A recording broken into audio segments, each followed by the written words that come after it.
Подкорнати дрвја и сообраќајни знаци, искршени коли, подвозници под вода, искинати електрични кабли и пожари. Ова е сликата во Скопје по краткотрајниот, но силен пороен дожд проследен со засилен ветер, кој достигна над 80 км на час. Повредени и жртви за среќа нема.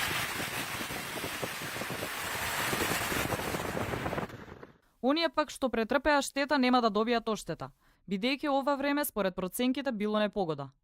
По 72 е штетата ја надомесува јавните предпријатија. Над 72 веќе се води као непогода и тоа е виша сила. Штета претрпе и општина Центар.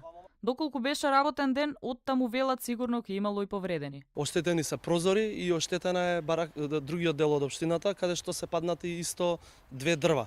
Среќа што е сабота што нема вработени внатре, за да не дај Боже може би имаше некоја си штета.